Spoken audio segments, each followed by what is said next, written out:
Estudo A Cruz de Cristo, Nossa Fiança. Parte 3, dia 5 de julho de 2023. O Deus que não poupou seu próprio Filho e é o Senhor justo que ama a justiça e que de forma alguma inocentará o culpado. Aprendemos o caráter justo de Deus na cruz de Cristo. Pois aqui está o justo Filho de Deus suportando a injustiça dos homens. Como Deus recompensará e punirá ao mesmo tempo? Recompensar o justo, mas punir o substituto dos injustos. Certamente a justiça tratará brandamente com o pecado quando encontrada em alguém tão justo e tão amado por sua justiça. Isso vai atenuar a pena e poupar o ente querido? Não é isso não. Não vai admitir o princípio de que o pecado é menos pecado ou menos punível em tais circunstâncias. Mesmo quando encontrado mentindo sobre o mais justo e amado de todos, sobre a pessoa mais elevada do universo, deve ser tratado como pecado e punido tão verdadeiramente como quando encontrado no pecador comum. Não deve haver isenção e nenhuma mitigação. Quão terrível é a justiça de Deus conforme interpretada pela cruz de Cristo. Quão infinitamente santo, quão gloriosamente perfeito, quão inexoravelmente justo é o Deus que deu seu Filho. Seu amor não é nenhuma fraqueza, nenhuma boa natureza, nenhuma indiferença fácil para o certo e o errado. É amor justo e, como tal, a cruz o proclama com uma declaração alta e inequívoca. Todas as perfeições divinas são vistas aqui na glória harmoniosa, misericórdia e verdade, graça e justiça, a perfeição da santidade combinada com a perfeição do amor. Um juiz justo é um perdão justo.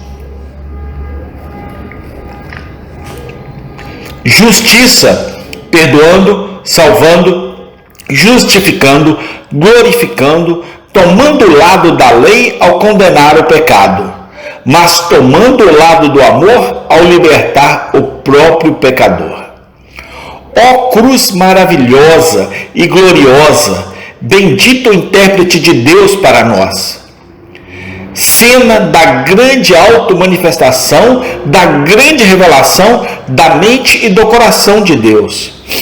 A cruz de Cristo fala-nos cada vez mais desta graça de Deus. Pregue a reconciliação ao estrangeiro, o perdão ao culpado, a garantia do amor livre, porém santo, de Deus a alma sombria e tola.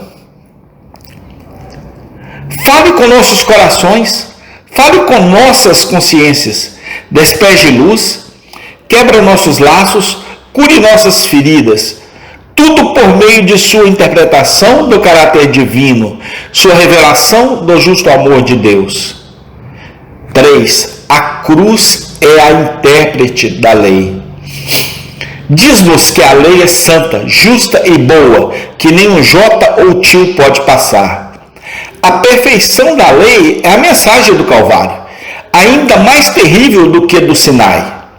O poder da lei, a vingança da lei, a tenacidade inexorável da lei, a grandeza da lei, a severidade imutável e absoluta da lei. Estes são os anúncios da cruz. Nunca houve tão terrível proclamação da lei e um comentário tão vivido sobre ela como na cruz de Cristo. Nas cruzes dos dois ladrões havia declaração da lei, mas não explícita como na cruz do justo Filho de Deus. Aquele que mais honrou a lei é aquele a quem a lei se recusa a abandonar, não a quem mais obriga a sofrer. A honra de toda a sua vida, a lei parece não servir para nada. Isso não o substitui. agora que se comprometeu a responder pelo pecador. Não há relaxamento da lei em seu nome. A lei impiedosa, implacável e implacável, exige dele a dupla dívida, primeiro o cumprimento de todos os seus preceitos. Assim, pela cruz, Deus interpreta a lei para nós, nos mostrando com a expressividade divina o que é e o que pode fazer. Foi a lei que condenou o Filho de Deus. Foi a lei que ergueu a cruz e pregou nela o portador do pecado. Foi a lei que o afligiu e o fez sofrer. Foi a lei que derramou seu sangue inocente. Certamente, de todas as ilustrações e interpretações que o direito recebeu na história do mundo, não há nenhuma como esta. Pela cruz, Deus protesta contra todas as tentativas de destruir ou diluir, mutilar ou modificar a lei.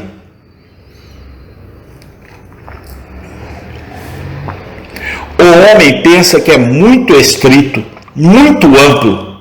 Não afirma que Cristo veio para mitigá-lo e dar-nos a salvação fundada em uma lei modificada e obtida por nossa obediência a tal lei. Deus na cruz de Cristo diz: eu não penso assim.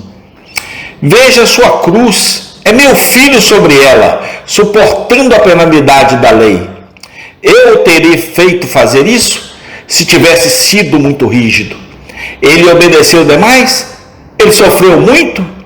Assim na cruz, Deus sustenta a lei e também a expõe. Protestar contra a ideia de que o Evangelho é apenas a lei baixada e relaxada de modo a se adequar ao nosso estado decaído de ser. É proclamando-nos um Evangelho baseado em uma lei cumprida, não modificada e imutável. O homem, leia o comentário divino sobre a lei dada na cruz e aprenda o que é pecado e o que é justiça. O homem, ao erguer aquela cruz, sem dúvida estava zombando da lei e do pecado. Ele estava recusando o amor de Deus, tanto quanto a lei de Deus. Ele estava como Caim, rejeitando a oferta pelo pecado, dizendo: não preciso disso. Mas Deus estava exibindo para nós a realidade e as trevas do pecado. Na cruz, Deus estava condenando o pecado e mostrando como sua avaliação dele era diferente da do homem. E não há nada tão adequado para convencer, intimidar, subjugar o pecador como a visão daquela cruz. Eles olharão para mim a quem transpassaram e prantearam. E a visão da cruz, isso leva o homem ao pó, que produz arrependimento genuíno. Tristeza, segundo Deus, como a lei sozinha não poderia cumprir. Tem continuação no próximo dia e no próximo capítulo. Fiquem com Deus.